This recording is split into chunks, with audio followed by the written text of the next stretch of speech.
হাসপাতাল পর্যন্ত নিয়ে যাওয়ার জন্য আমার গাড়ির ব্যবস্থা আছে। যে কেউ এই সহায়তা নিতে পারেন, সে বাড়িওয়ালা না শুধু ভাড়াটিয়াও, বাড়ির মালিক না শুধু বাড়ির ভাড়াটিয়াও সেটা নিতে পারবেন। এবং মোবাইল নাম্বার দিয়ে দেওয়া হবে আপনাদের মাধ্যমে। এই মোবাইল নাম্বারে যোগাযোগ করলে ওনার বাড়ির সামনে আমাদের গাড়ি পৌঁছে যাবে।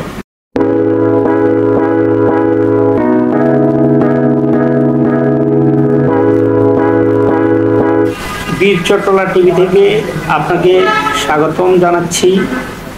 আমরা ইতিপূর্বে জানতে পেরেছি আই ব্লক সমাজ কল্যাণ পরিষদ নির্বাচন 2025-2027 আপনি একজন সম্মানিত সভাপতি পদপ্রার্থী। আপনার নাম? আসসালামু আলাইকুম, বিসমিল্লাহির রহমানির রহিম। আমি রায়হান মাহমুদ। আপনি যে সভাপতি ক্যান্ডিডেট, হ্যাঁ, আপনি যদি সভাপতি হন, আপনার নির্বাচনী ইশতেহারগুলো কি কি, এটা বীর চট্টলা টিভির মাধ্যমে আপনি আপনার এলাকা এবং পুরো দেশের জনগণকে আপনি একটু বলুন, আপনার ইশতেহারগুলো বলুন। ধন্যবাদ বীর চট্টলা টিভিকে। বীর চট্টলা টিভির পাশাপাশি সব কলা কৌশলীদেরকে। আগামী 29শে আগস্ট 2025 ইংরেজিতে শুক্রবার আমাদের নির্বাচন। হালিশহর আই ব্লক সমাজ কল্যাণ পরিষদের নির্বাচন। সেই নির্বাচনে আমি একজন সভাপতি প্রার্থী। আমার নির্বাচনী কর্মকাণ্ডের ভিতরে যে ইশতেহারগুলো আমি তৈরি করেছি, ওখানে সর্বোচ্চ অগ্রাধিকার পাচ্ছে এলাকার কিশোর গ্যাং এবং মাদক মুক্ত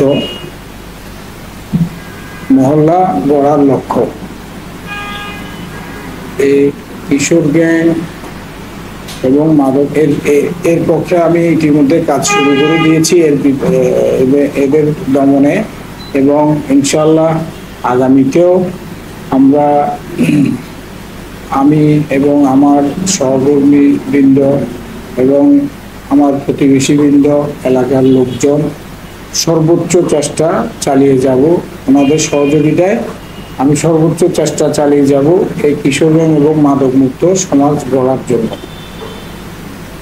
জি, ধন্যবাদ। আর যে এই কাঁচা বাজার নিয়ে মহল্লাতে যে আপনার এই রাস্তার উপরে ফুটপাতে যে দোকান বসে, এটা নিয়ে তো জনদুর্ভোগ তৈরি হচ্ছে, এটার জন্য আপনার কি লক্ষ্য? ধন্যবাদ, খুব সুন্দর একটি প্রশ্ন করেছেন আপনি। ইতিমধ্যে সেই লক্ষ্যে আমরা কাজ শুরু করেছি। এখন সম্পূর্ণ বাজারের এক পাশ অর্থাৎ পশ্চিম পাশ সম্পূর্ণ ভ্যান গাড়ি এবং যানজট মুক্ত। তবে সুয়ারেজ লাইনের কিছু কাজ করার কারণে রাস্তার অবস্থা বেহাল অবস্থা, এবং এর জন্য আমাদেরকে আসলে জনগণের কাছেও কিছু জবাবদিহি থাকে আমাদের। যতটুকু পারছি সিটি কর্পোরেশনের সহযোগিতায়, মাননীয় মেয়র মহোদয়ের সহযোগিতায় আমরা পুনর্নির্মাণ করতে পারতেছি না, কিন্তু সংস্কার করার কাজ চালিয়ে যাচ্ছি। বিশেষ করে রাস্তায় কোনো ভ্যান গাড়ি বসবে না, এটা আমি আপ্রাণ চেষ্টা করছি সবাইকে নিয়ে। এইটা কার্যক্রম অলরেডি চলমান। আজকে সকালেও আজকে নিয়ে 3 দিন এই কার্যক্রম অব্যাহত রেখেছি, এবং আমাদের যে শুভাকাঙ্ক্ষী আমাদের বাইরে আছেন সবাই এই ব্যাপারে সহযোগিতা করছেন, এবং বিভিন্ন অনলাইন নিউজ এবং ফেসবুকে এগুলোর সচিত্র প্রতিবেদন প্রকাশিত হচ্ছে। মশা নিয়ন্ত্রণের জন্য যে আপনার ইতিপূর্বে আপনার মশার কারণে আপনার ডেঙ্গু, ম্যালেরিয়া, চিকনগুনিয়া অনেক ধরনের রোগ হয়ে থাকে, এটার জন্য যে পরিষ্কার পরিচ্ছন্ন, এটার জন্য সিটি কর্পোরেশন থেকে আপনাদেরকে কিরকম সহযোগিতা করতেছে, বা আপনারা এই বিষয়ে, কারণ মানুষ চাচ্ছে আসলে ছোট ছোট বাচ্চাদের জন্য আপনার সুন্দর পরিবেশ, এনভায়রনমেন্টের অভাব, এটাকে কতটুকু আপনারা সাপোর্ট দেবেন? ধন্যবাদ। জি, কোথাও কোনো পাত্রে জমানো পানি আছে কিনা এই ব্যাপারে আমরা প্রচারণা চালাচ্ছি।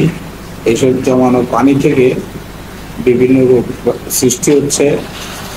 ম্যালেরিয়া, চিকেনগুনিয়ার মতো ভয়াবহ রোগ তৈরি হচ্ছে, যার কারণে সেখানেও আমরা মাননীয় মেয়র মহোদয়ের আন্তরিকতা এবং যথেষ্ট দেখতে পেয়েছি, এবং উনি সর্বোচ্চ অগ্রাধিকার দিয়েছেন এই মশা নিধনে, এবং প্রতি 3 দিন 4 দিন পর পর মশা নিধনের জন্য সিটি কর্পোরেশন কর্তৃপক্ষ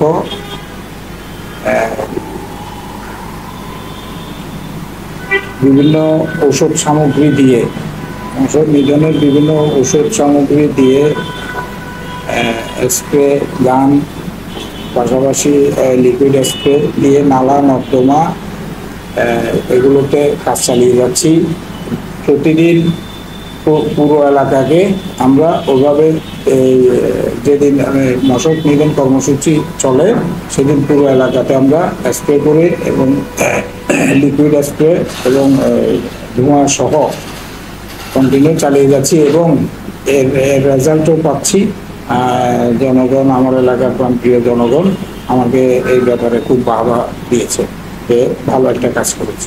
আপনার কাছে আমরা বিট্রোটা টিভির মাধ্যমে এটাই জানতে চাইবো, আপনার যে ইশতেহার এখন নির্বাচনের পরেও যাতে আপনি যদি ইনশাআল্লাহ সমাজ পরিচালনা কমিটির সভাপতি নির্বাচিত হন, আপনার এই ইশতেহারগুলো যাতে বাস্তবায়ন থাকে, এটাই আমরা চাচ্ছি। ঠিক আছে, এই বিষয়ে আপনার কি মতামত?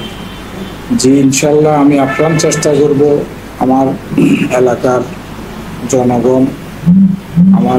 জনগণ যদি আমাকে সহযোগিতা করেন, ইনশাল্লাহ আমি কথা দিচ্ছি প্রতিটি ইশতেহার নিয়ে আমি কাজ করব প্রায়োরিটি লিস্ট বেসিসে, অগ্রাধিকার ভিত্তিতে।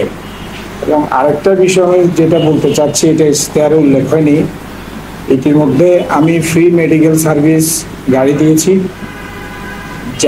যে সমস্ত লোকজন, যে সমস্ত মুমূর্ষু রোগী রাত 12টার পরে গাড়ির প্রয়োজন হয়, অনেক সময় আমার এলাকা যেখানে অবস্থান আমার এলাকার হালিশহর আই ব্লক, সেখানে অনেক সময় গাড়ি পাওয়া যায় না।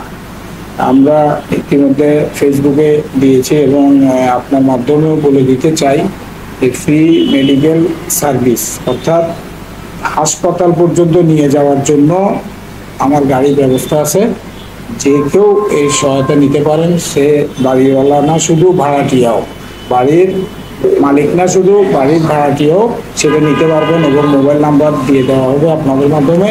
এই মোবাইল নাম্বারে যোগাযোগ করলে ওনার বাড়ির সামনে আমাদের গাড়ি পৌঁছে যাবে। আর যদি ভবিষ্যতে ইনশাল্লাহ আল্লাহর রহমতে যদি নির্বাচিত হই, তাহলে আপনার চেষ্টা করবো একটা পার্মানেন্ট অ্যাম্বুলেন্স ব্যবস্থা করার। ধন্যবাদ। আপনার এই উদ্যোগগুলোকে আমরা আমাদের বিট্রোটা টিভি থেকে সাধুবাদ জানাচ্ছি। এলাকার জন্য কাজ করেন, দশের জন্য কাজ করেন, দেশের জন্য কাজ করেন। আপনার নেতৃত্বে যাতে আরেকজন এরকম নেতৃত্ব দিতে পারে সমাজ পরিচালনা করার ক্ষেত্রে। ধন্যবাদ।